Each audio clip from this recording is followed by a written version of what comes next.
Welcome, friends. It's wonderful to have you with us today for the second grassland related event in our A Place to Survive or Thrive webinar series. Welcome back to those of you who joined us 2 weeks ago for the first webinar.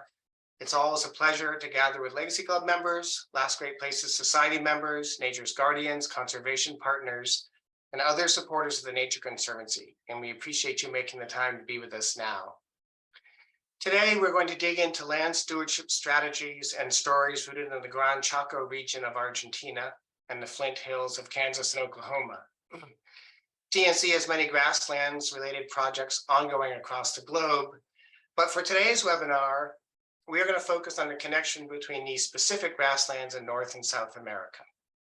Your generous support helps make this work possible, and for that, we are deeply grateful. This slide will look familiar to those of you who've joined previous webinars. It's a reminder to please type your questions into the Q&A feature and to take advantage of the closed captioning if you'd like. And should we have any audio-related or technology-related audio issues, I suggest turning on the captioning, as that may help follow the flow of the conversation. Before beginning, we'd like to acknowledge the ancestral plains people across our American continent who have inhabited and respected these ecologically and culturally precious grasslands for millennia. In fact, indigenous peoples across the world continue to sustain themselves as members of these ecosystems, which may be known as prairies, plains, pampas, cerrados, steppes, velds, or savannas. And the knowledge of these indigenous people is critically important for our global community as we learn to survive on a planet impacted by climate change and other challenges. And it's now my great honor and pleasure to introduce our two speakers. Gustavo Moreno is the functional landscape lead, and he's calling in from Argentina today. Gustavo's first language is Spanish, but he's graciously agreed to present in English today. Thank you for that, Gustavo. And Bob Hamilton is the Tallgrass Initiative Director from Oklahoma. Bob has a remarkable 41 years with TNC. And Bob, we're looking forward to another productive 41 years, so hang in there. And with that, I'm going to hand the presentation over to Bob, and then I will join at the end for the Q&A session. So Bob, it's all yours. Thanks, Warren. Yeah, and I appreciate the hug about the 41 years. So we'll see about the next 41. It's been fun. On behalf of myself and Gustavo, we really appreciate this opportunity to talk about grasslands, some of our most inspirational landscapes, I think, that we have on the globe. To me, native grasslands, native prairies, it basically represents freedom, that unfettered horizon. Doesn't have the wow factor of some of our mountainous landscapes, the Tetons, things like that. But I think it's kind of a subtle power and a subtle beauty. And I think what really makes it cool from a land management perspective is the ecosystem dynamics, what makes grasslands work. So we're going to have a fun time kind of flittering among North and South America here for the next hour. So how grasslands used to work and what's so important in maintaining biological diversity is this overarching concept, this growing appreciation in conservation biology circles for the principle of heterogeneity. It's a $5 word, but basically it means habitat diversity, landscape diversity. Different species require different patch types, different amounts of vegetation, different species compositions. You have to have this variability out there. Landscape diversity, patch diversity, habitat diversity is what supports biological diversity. So the way we think this used to work in the Great Plains was kind of this fire-grazing interaction, or pyrrhic herbivory is the overarching concept. Burn it and they will come. So historically, fires would happen in the landscape in the Great Plains, either lightning strike or Native American set fires. Bison, of course, would be strongly attracted to those lush regrowth patches. And think of it as a multi-year rotational type system. So through time, different patches very small to very large, would happen across the landscape. And so there was this constant reshuffling, this shifting landscape patch mosaic that resulted in heterogeneity or landscape diversity out there that supported the biological diversity that we inherited. Well, of course, that's not happening these days. We have domesticated the world, uh, especially North and South America. And so the challenge, I think, from a conservation perspective is how do we manage, how do we engage in these working landscapes? Uh, these prairies, these native grasslands are tremendously valuable, both ecologically and economically. And in my part of the world up here in the Great Plains, the vast majority of it, especially in this eastern part of the Great Plains, in the tallgrass zone where I work, it's privately owned. And so how do we engage with private ranchers, landowners to, like I say, both preserve economic sustainability and enhance biological diversity? This is an example of how we've fussed with the system, I guess, if you want to think of it that way. Again, we think fire and grazing were two of the primary forces that created and maintained this Great Plains landscape. What you're looking at on the left here is an aerial photograph showing, if you can imagine, there's a fence line that splits that image, top and bottom half, but there's a fence line going through there. And obviously the landowner to the south has had a much more aggressive fire management regime, whereas the landowner to the north has not used fire, I would argue, adequately. And so on the right side of the image, what you're seeing is a close-up of the eastern red cedar, a native species that historically was relegated to kind of fire protected areas, real steep inclines, steep woody draws on the north side of major rivers, where there would be kind of a fire shadow effect, with most of our fires coming from the south with southern prevailing winds. And so eastern red cedar was held in check historically by fire. But now that we've suppressed a lot of the wildfires and managed the landscape, eastern red cedar has climbed out and is a very aggressive invader in our native grasslands.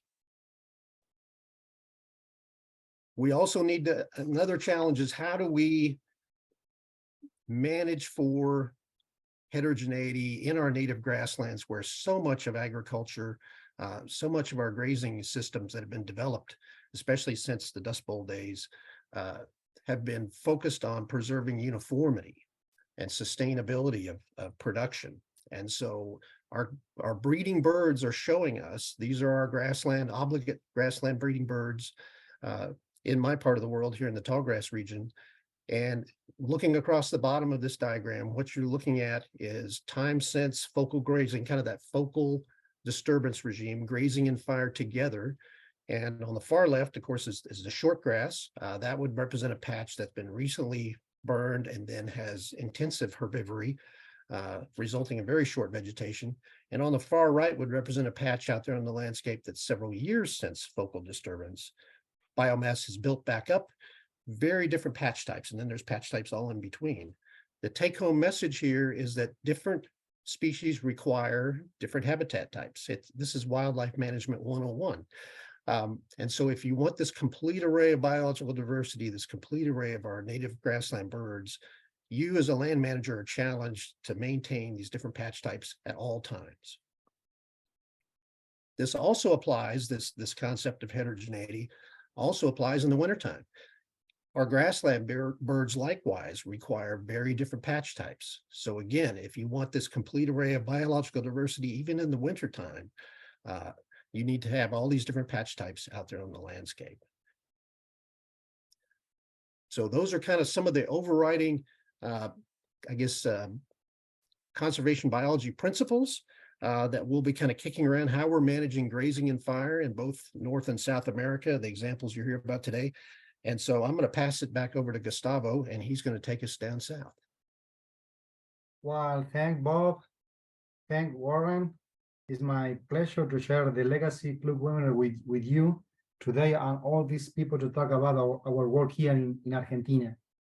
So when I went for the first time the United States, I realized, I got impressed indeed for the similarities between the two biomes, the two landscape.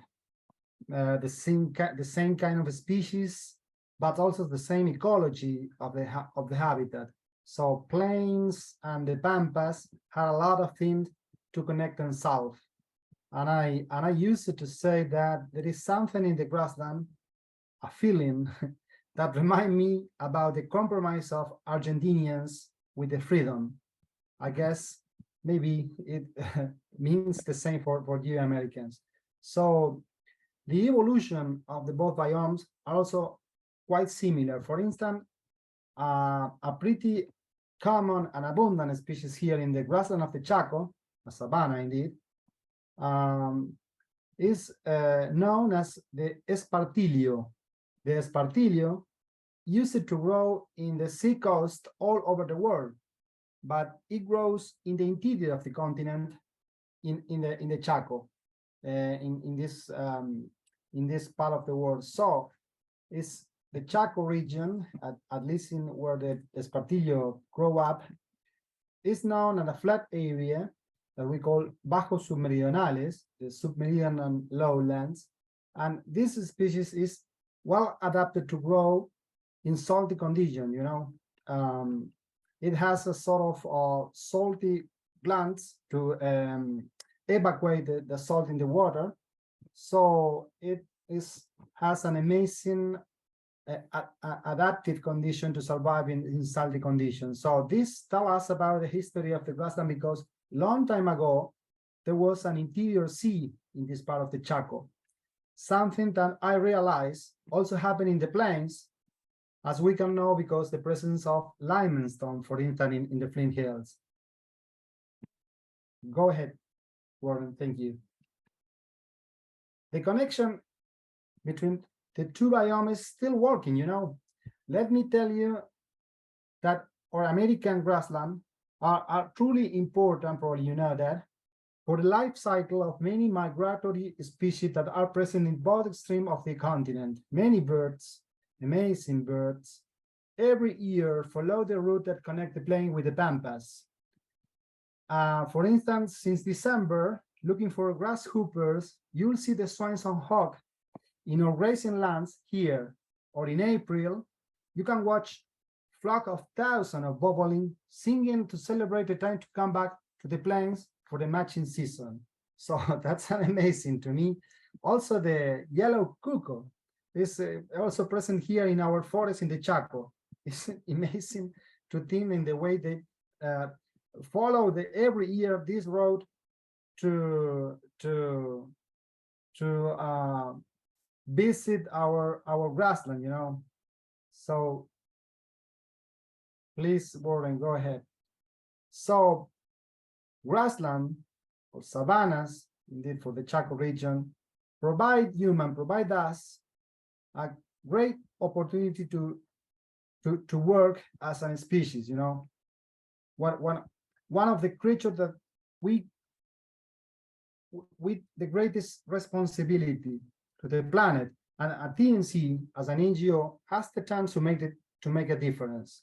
So provide sustenance for wild and domestic herbivores, and have since the dawn of humanity, grassland allowed us to strengthen our work in groups, to associate and hunt in groups.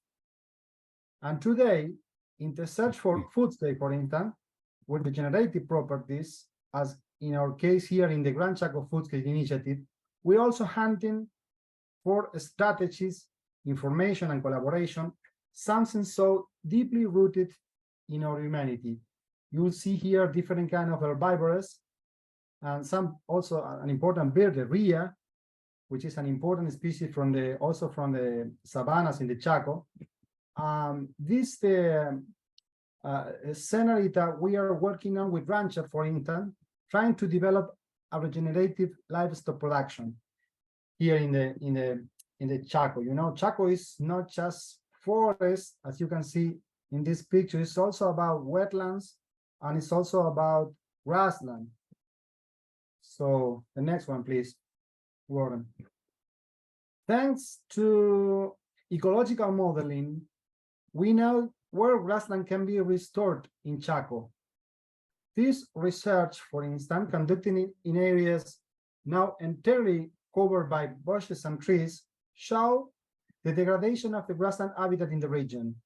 But to be honest, many locations were originally named as a grassland habitat. You can see in the white dots different locations inside the Chaco that were named as a pampas. but grassland in those areas just disappeared. So go for the next one. So we are trying to engage different key players in order to integrate the conservation of biodiversity and at the same time develop new strategies, new model, new initiative to develop the regenerative productions. So that's the key question in our big strategy that we know as a provide strategy. So, you know, probably Chaco in the last decade were well known because this is a place where the deforestation rates were really high, but we trying to stop that and to create some alternative model to develop different way to produce. So crop is also important in this area.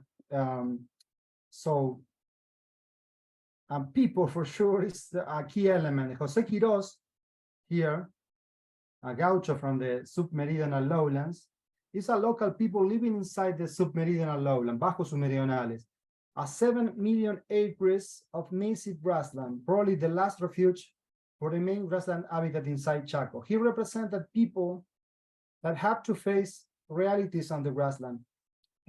Every day, they have to figure out how to survive, how he have to manage living things in ranches, for instance. So when talking with Gaucho, he shared that this partition is a very important grass in drought period because it can give you forage when there are hard time in drought. So my point here is just to mention the importance of local knowledge. You know, it can help to understand the importance of different species and resilience of our native grassland communities. So since it can help to surpass the critical condition. Thank you, Warren. So today, based on a knowledge and learning derived from a science called ecology, and learning from colleagues in places like Flint Hills, from both, for instance, we can interpret the meaning of disturbance, such as those caused by fire and water, also here in the savannas of the Chaco. So the meaning for conservation is clear. Fire and water disturbances are clearly the most important factors that affect the dynamic of vegetation. A sort of cycle keeps on going because of the flood, fire, drought, forest dynamic of this amazing parkland. Timing, for sure, is important for habitat quality as we consider grassland ecology. Having been learning about fire and timing of fire practices to improve land quality from colleagues in the Flint Hills. So, but in some cases, you know, it is just not enough, and we need to move quick to apply the protect strategy. The pampas deer, for instance, a beautiful deer, as you can see in this picture, is having a similar effect on the landscape as a bison on the prairies. They are important to keeping the heterogeneity of patches of vegetation in savanna. The thing is, the population of pampas deer are at severe threat in the Chaco. Less than 40 survive in this lowland grassland, our Bajos Submeridionales. We know that people from the different ages and NGO are engaging to designate a protected area for this small population. It's an example of an important action that can be taken in the Chaco in our grassland conservation effort. So the chance to create a protected area through the purchase of land to implement an effective refuge for the pampas deer is no doubt about it, a dream that many of us dream of. And this is perhaps the main message that I like to leave you today. Muchas gracias. Thank you, Gustavo. I'll now take us back up to North America, into the Flint Hills of Northeast Oklahoma and Eastern Kansas. The Flint Hills, for those of you that aren't familiar, are about a 4 million acre landscape, about 200 miles north to south, and then 50 to 70 miles wide east to west. But kind of the last large landscape example of tallgrass prairie left in North America one of our most highly, if not the most highly impacted ecosystem type that we have in North America. So the estimates are about 96% of the original tallgrass prairie is gone. It's now the breadbasket of North America. The very tillable, highly farmable lands in the eastern part of the Great Plains have been flipped upside down and are now, the cornfields and wheat fields of America. So the last remaining big example is this Flint Hills landscape. So this is where I work, is in northeastern Oklahoma, and so much of our work is, as we've already talked about, is trying to reconnect this grazing fire interaction, this pirate herbivory, to support biological diversity. In a simple way, I think of myself as kind of a combustion manager. I either combust grass quickly with fire or slowly through an animal.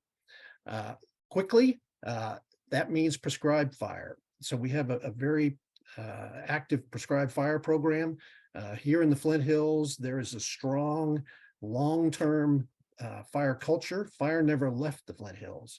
Native peoples, of course, used fire. Early ranchers saw the value of that in terms of controlling woody vegetation and increasing the gains on their livestock. And so fire never left. And so everybody's comfortable using prescribed fire or controlled fire in this landscape, which is a huge jump ahead of many parts of the Great Plains where the practice of fire has been lost and it's difficult to get it back. So we combust a lot of fuel quickly with prescribed fire. We've had a very active prescribed fire program for the last 30 years. The next slide, Warren, will show the map on the left is just depicting the most recent burn patches. You can see the month and the year, the different colors. The take-home message here is just this managed chaos, as I think of it. Again, let's see if we can diversify the landscape out there. Different years, different seasons of fire. We're trying to again manage for this heterogeneity or landscape patch diversity. So through the years, we've conducted almost 1,000 prescribed fires so far. About 430,000 acres we've burned on the preserve through the years. So about 11 times over. The Tallgrass Prairie Preserve, where I do a lot of my work, is about 40,000 acres. We've also assisted the neighbors in burning an additional almost 700,000 acres. So we've been involved in about 1.1 million acres of prescribed fire over the last 30 years. We also combust grass slowly through rumens. And so bison, of course, are, have a multi-chamber stomach, just like a cow. And so I think of, digestion is slow combustion. You're breaking those chemical bonds slowly rather than quickly with a fire. So in terms of grazing management, we've focused a lot on trying to restore that original ecosystem. And so initially back in 1993, it'll be 30 years here this fall. In October of 1993 is when we introduced bison to the Tallgrass Prairie Preserve. Started with 300 animals that we initially put on 5,000 acres. Over the next 15 years, we sequentially enlarged their unit as the herd grew. And so now we host about 1,800 bison on about 25,000 acres. So about 2/3 of the preserve. I think that converts to about 38 square miles. Hectares, what is that? 10,000 hectares? I'm an English units guy. But about 2/3 of the Tallgrass Prairie Preserve is dedicated to this fire bison interaction.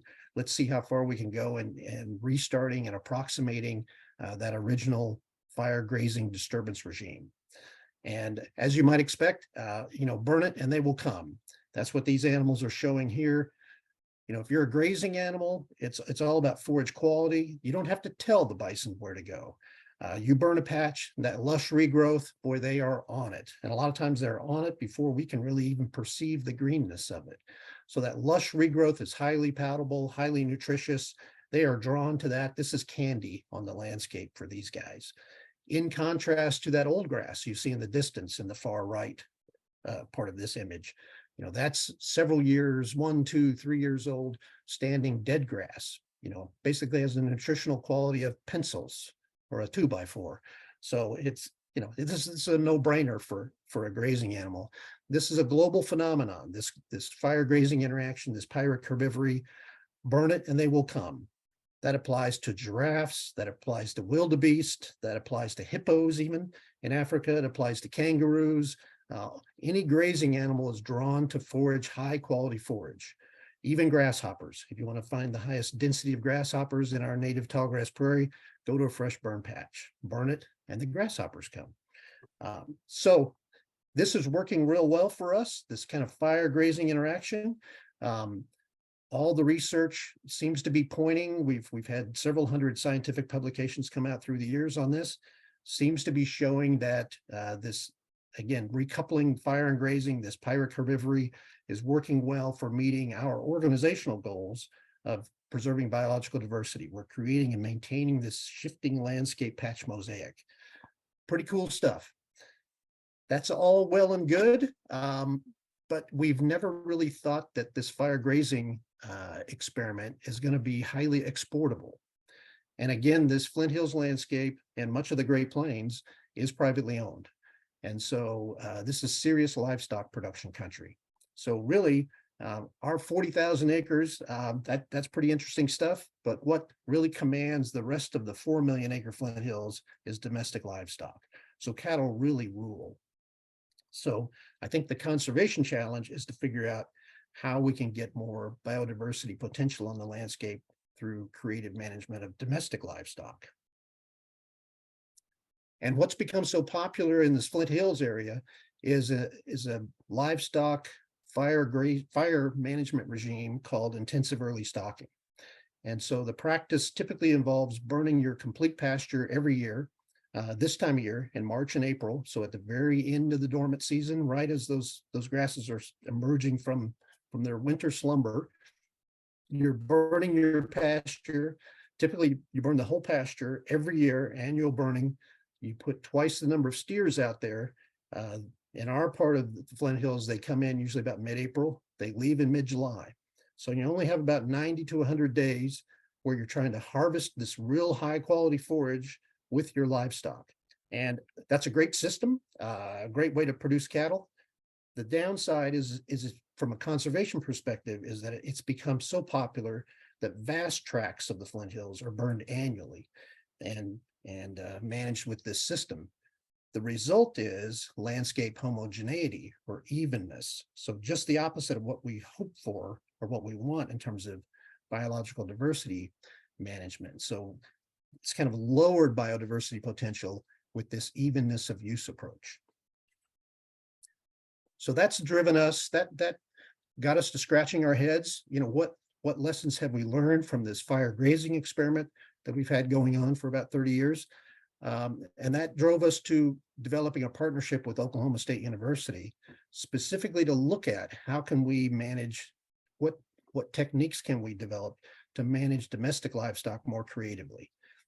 Patch burn grazing is the term that's been applied to this approach. And the idea is that rather than burning the complete pasture every year, you burn it in some reduced rotation. So the colored example you see on the left is showing a 3-year rotation. So imagine that, all those different colors all being within one pasture, just a fence around the outside, no internal fences, and you just burn a portion of the pasture each year, knowing that the animals, like you see these steers, these young steers, they're going to be highly attracted to that fresh burn portion. And so once you get in it a few years, you're going to have heterogeneity, you're going to have landscape diversity, because again, the animals are going to be primarily attracted to that fresh burn patch, which moves through the years. So think of this as a multi-year rotation. At the Tallgrass Preserve, we've dedicated about 11,000 acres of the preserve to this patch burn grazing, almost experiment station mode that we've had going on. This is a very busy map. I apologize. It's colorful, but a little hard to understand. But essentially, this is a kind of an aerial depiction of our last go round of patch burn grazing experiments. We're in consultation with Oklahoma State right now to develop our 4th generation of experiments. But the idea, again, our goals will be to try to use this pyrrhic herbivory, this recoupling of grazing and fire, to manage for, first of all, heterogeneity. We want to maintain this diversity of patch types out there with domestic livestock. This is separate, cattle and bison are not mixed. This is separate. This is just with cattle. We also are looking at, can we develop some techniques to manage, effectively manage for some of our invasive plant problems. Not only woody species invasion, but some of the herbaceous plant problems that we have. Sericea lespedeza specifically is a serious threat for us throughout this southern part of the tallgrass prairie ecoregion, an invasive plant that came from Southeast Asia. And all of this, we're collecting cattle gain information from all these pastures. You know, the first thing a rancher is going to want to know is, okay, great, you've got this interesting experiment going on, but how, if I was to adopt this practice, what does it mean for my cattle production? You know, what kind of rates of gain? And so we collect all the in and out weight data on all the cattle that manage that come through these pastures. So it's kind of the conservation outreach is a big part of this. And by engaging with Oklahoma State University, which is our land grant institution in Oklahoma, and the OSU Extension Service, you know, these are the folks that are in the business of working with agriculture to help them manage more effectively. So it's a interesting process. You know, on the preserve, I think it's two very different enterprises. Again, we have this fire bison management regime, trying to see how far we can go in approximating that original system. But then we also have this experiment station mode with fire and cattle to see if we can influence how the rest of the landscape is being managed and get some more biodiversity out there in this Flint Hills. So I think that's about all I have to say, but I'd just like to close in thanking everybody that zoomed in here. Everybody's out there zooming around.